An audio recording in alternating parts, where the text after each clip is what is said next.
The TVWAN News is proudly brought to you by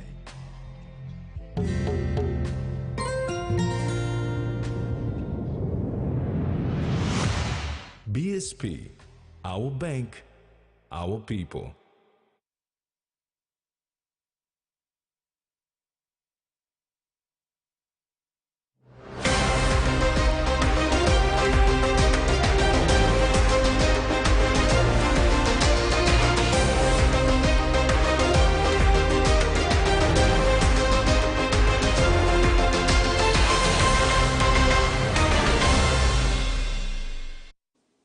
Hello, this is TVWAN News. Thanks for joining us.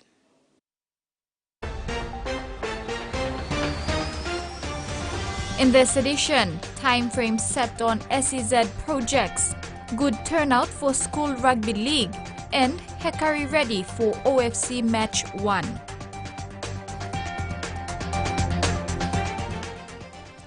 Now, a look at overseas news first. Brisbane's Lord Mayor has pledged $1 million in Council's next budget to transform the vacant Pinkenba quarantine facility into emergency housing for the homeless. The proposal comes as the housing crisis reaches a breaking point, with pressure mounting on all levels of government to take action. As 10 cities grow in inner Brisbane, the Pinkenba quarantine camp is dormant. I think this is the worst that I've ever seen it, and I mean, this facility was built for a crisis. We have a crisis. Brisbane City Council is promising to pay up for a possible solution, pledging $1 million in the next budget to turn the 500-bed quarantine facility into an emergency shelter for the homeless. Is Pinkenba the perfect solution? I don't think so, but it is a solution, and it's a solution for 500 people. The money would be spent making the site fit for purpose, installing laundry facilities, transport to the city and a mobile library. But the Lord Mayor says it would be temporary accommodation and not for everyone. Pinkenba would be appropriate for people that have lower needs. The rationale, moving those with lower needs to Pinkenba would free up space in high-need facilities for those who need it. There's a huge diversity of who is experiencing housing stress and homelessness. And it's not always visible.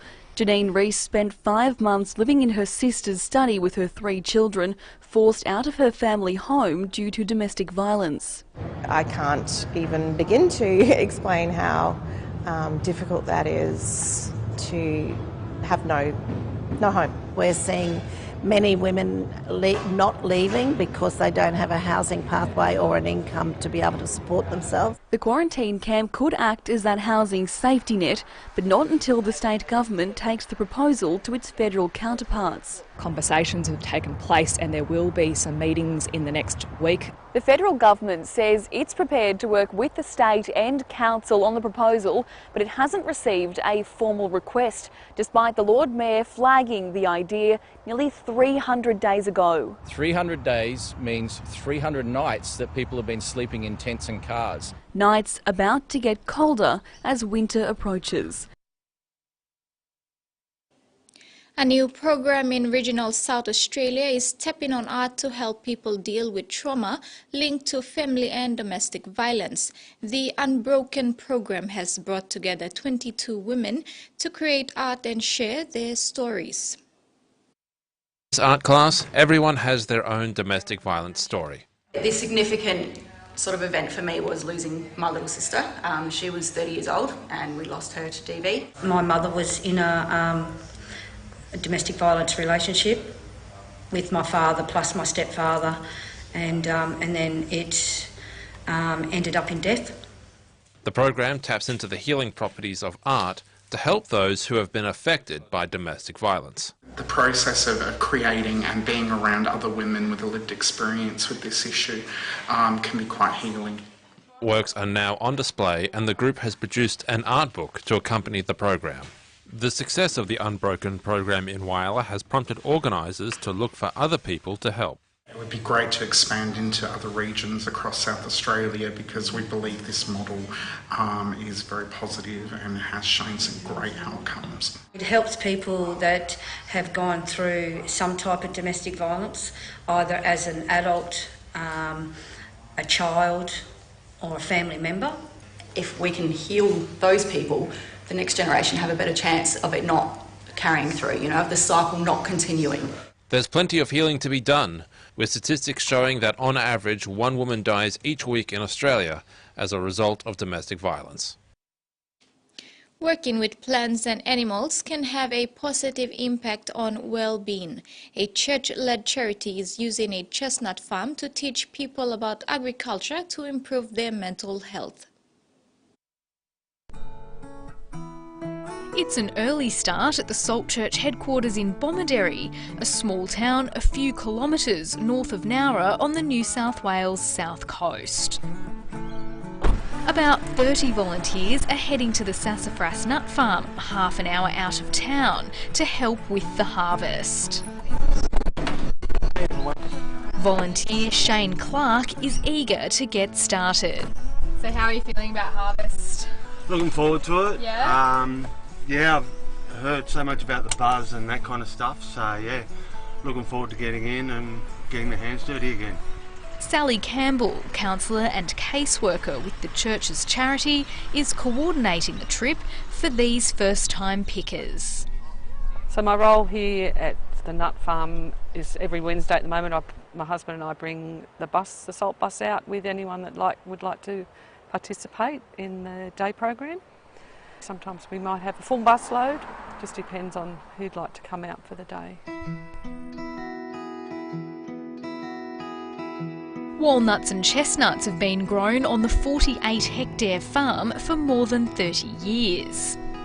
The Salt Care charity bought the property 12 months ago. Charity founder Peter Dover says getting to the first harvest hasn't been easy. I suppose we're feeling a little nervous.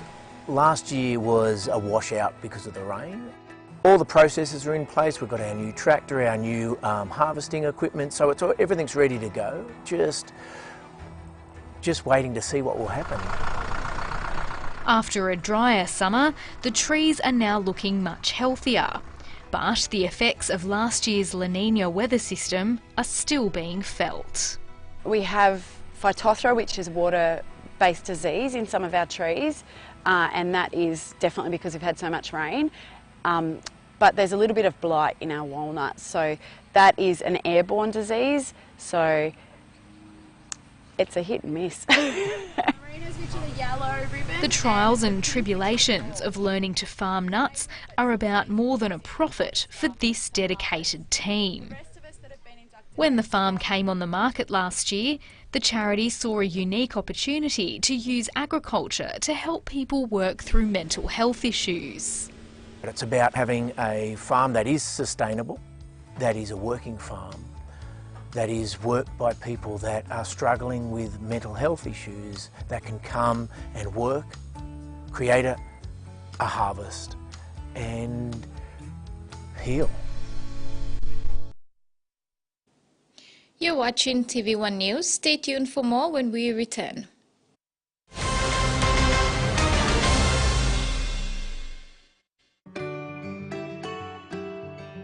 It was during and after COVID that really motivated me to want to take up life insurance. I think savings is very important, and I think One Talk Delight provides a disciplined approach to savings, and it's a good investment to want to think about the future, because it's always nice to have plans for what you want to do later on. With you for life.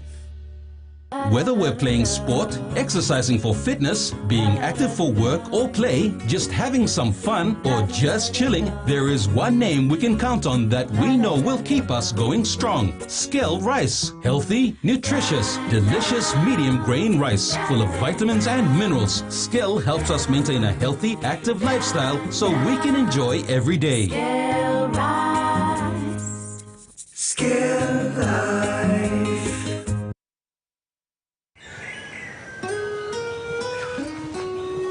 From the rich soils of the highlands, the finest coffee has been grown by generations of Papua New Guineans. Expertly blended and roasted with over 80 years of experience, making the finest cup of Nescafe New Guinea blend. PNG's own coffee.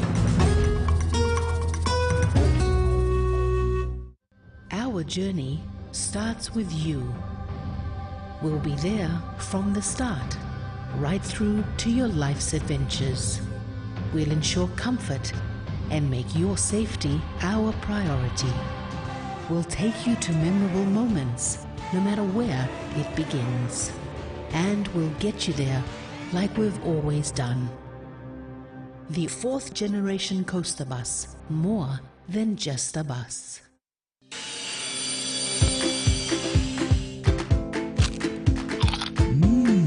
Right across the nation, we eat snacks crackers.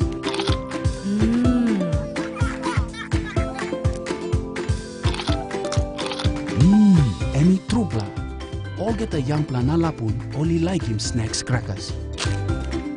Only make him here, no PNG, one-time lay biscuit company. It's crunchy and tasty. It's irresistible.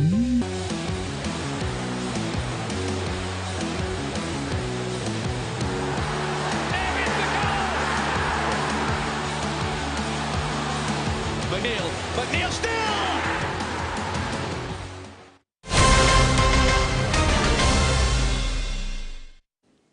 Welcome back. The National Capital District Liquor Committee has announced on Friday a 7-day liquor ban in the city. The ban will take effect from Tuesday, May 16 to next Tuesday, May 23, 2023.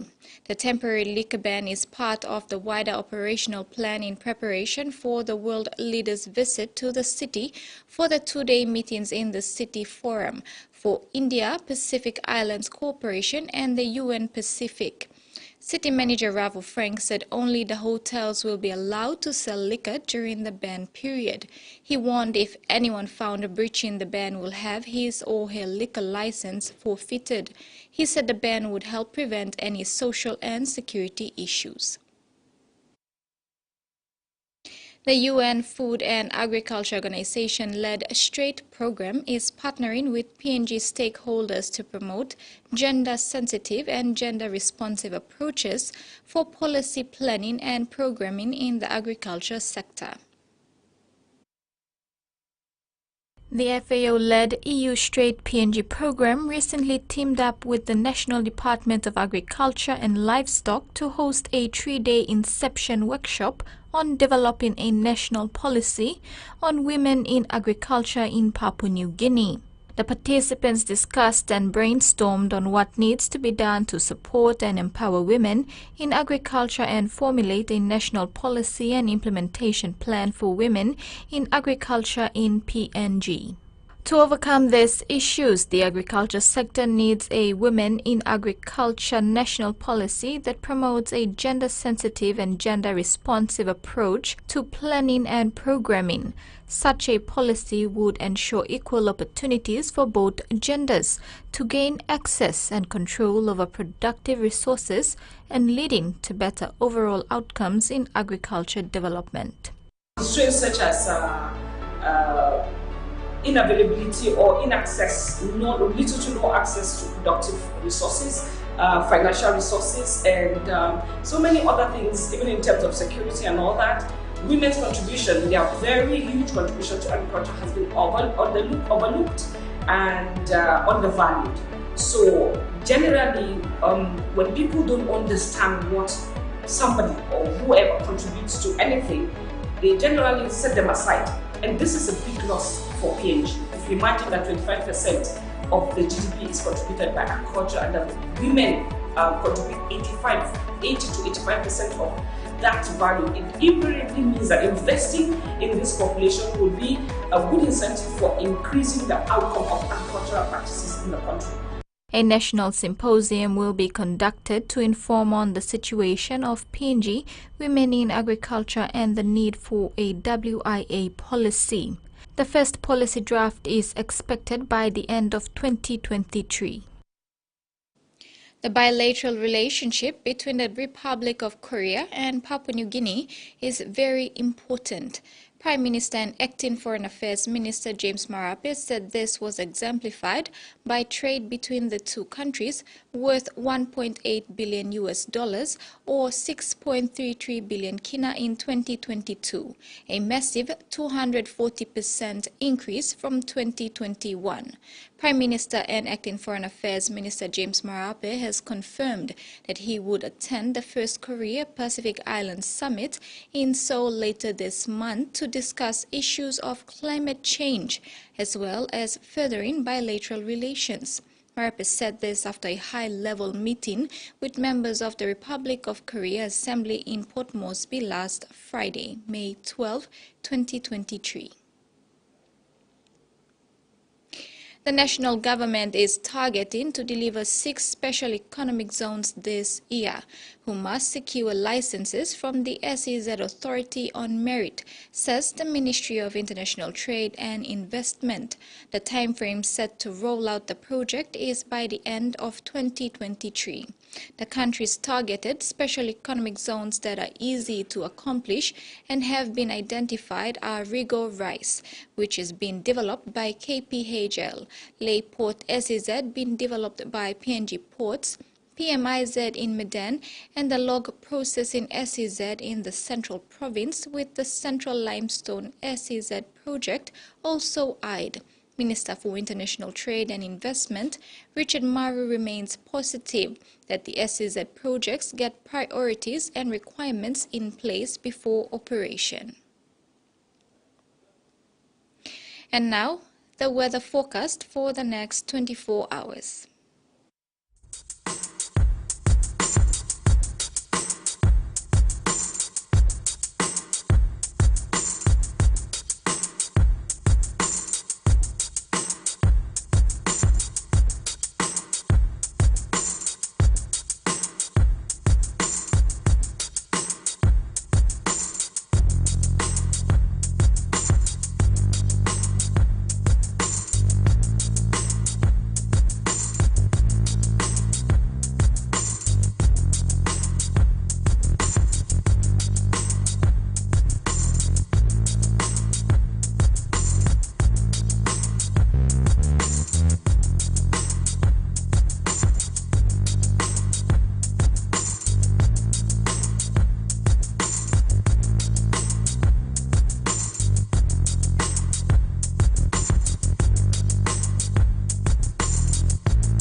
This is TV1 News. Sports is next. Stay with us.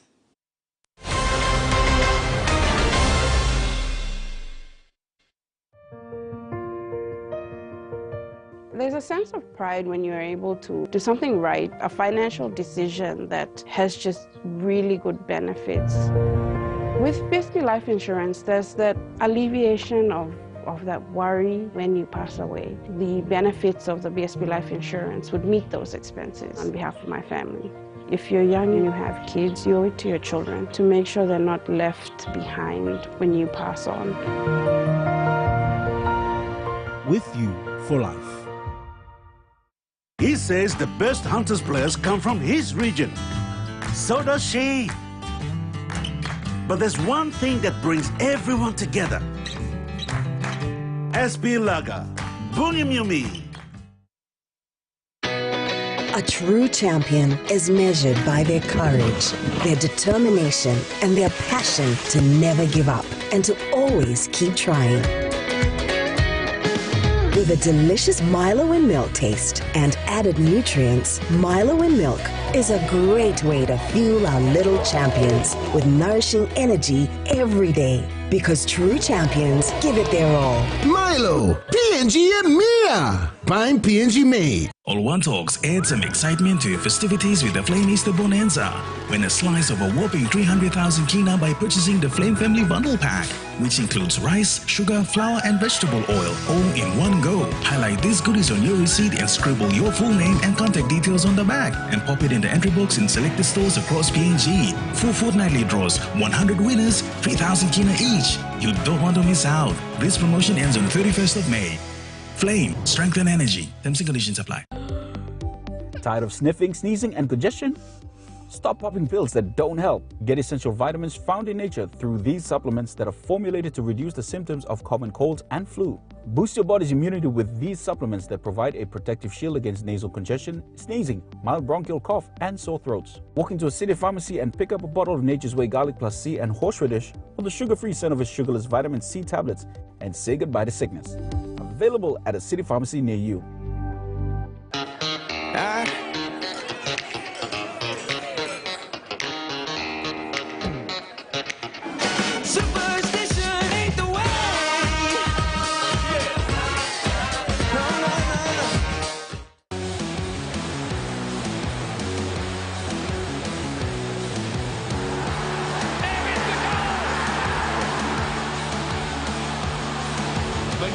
McNeil still!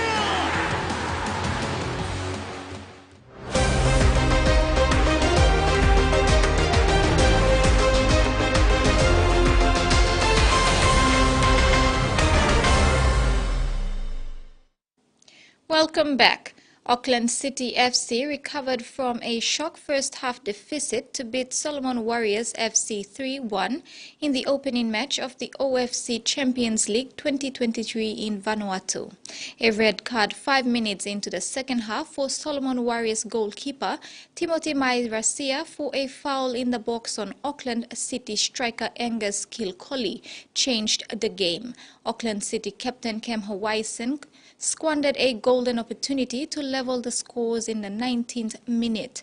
The Solomon Warriors defense held firm until 77th minute when a half chance inside the box was pounced on by Spanish import Gerard Garriga, who rifled the ball into the left-handed corner. Garriga was named player of the match. Substitute Ryan DeVries sealed the 3 points for the defending champions 5 minutes later with a header unmarked from the 6-yard line. The 5,000-strong crowd were passionate in their support for both teams. And in Digicel Cup, Gurias hold on to beat Dabaris 26-20 in a thrilling second half. Here are the match highlights. They hear from the Gurias, they work it quickly back towards the left side. But good defense here from the Dabaris, holding their line well so far. From dummy half, Guan goes in and scores. But it's a knock-on. So the Gurias, nothing happening. Oh, what a play. This is a very easy try in the end. And Tirang gets a 4-pointer for the Gurias. Yeah, see this flick pass, he comes across and just nice hand with a little show and go through. And Tirang with lots and lots of experience from the Rugby Union World Cup stage. Wow. 7th stage, I should say, and showing it here, his class against the Dabari.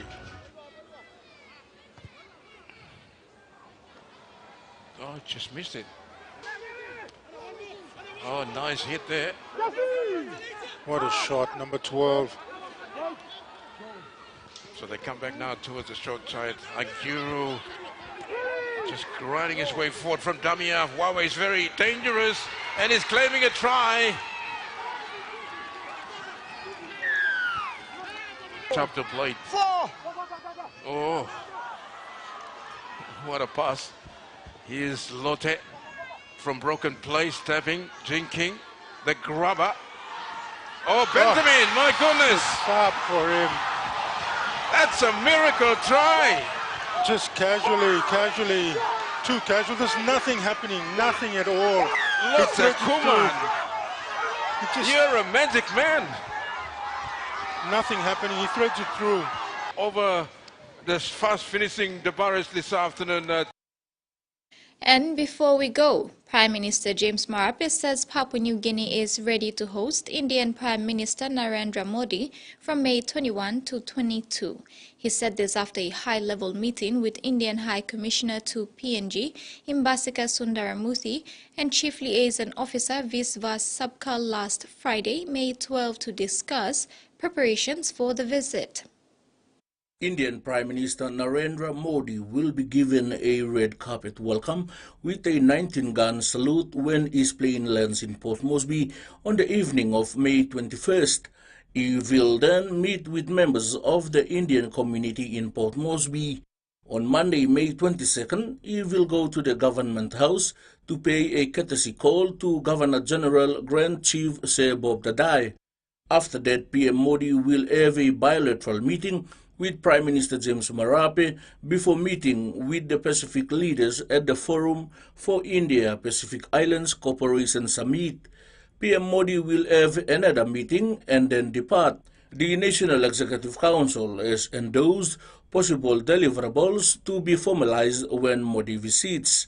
Marape said some of the possible deliverables include a Memorandum of Understanding on cooperation in micro, small to medium enterprises between India and PNG, reciprocal visa on arrival arrangements is benefiting from that at the international airports in India, visa exemption agreement for diplomatic and official passport holders, MOU between Election Commissions of India and PNG, MOU on Foreign Office consultation, MOU on Information and Communication Technology Cooperation, and various proposals on assistance to be given by India to PNG. The non-implemented MOUs are MOU on $100 million line of credit from Exim Bank of India signed in April 2016 for the construction of Medangbaya Road and Kimbe Oskins Road, MOU on cooperation in the fields of healthcare and medical science signed in April 2016, and MOU on the $150 million line of credit signed in September 2019 at the FIPIC meet. Marape said Cabinet has directed the Department of Foreign Affairs to liaise with relevant sectoral agencies and departments to ensure the above deliverables are ready on time to be announced during his meeting with Prime Minister Modi. Cabinet has also directed the Departments of Treasury, Works and Health to furnish reports of non-implemented MOUs signed with India and submit to the Office of the Prime Minister. Freddie Moe, TVWAN News. And that wraps up the news tonight. Have a top week ahead. Bye for now.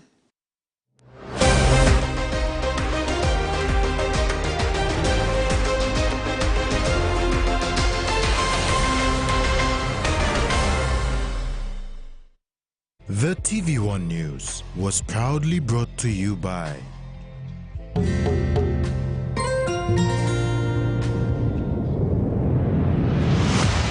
BSP, our bank, our people.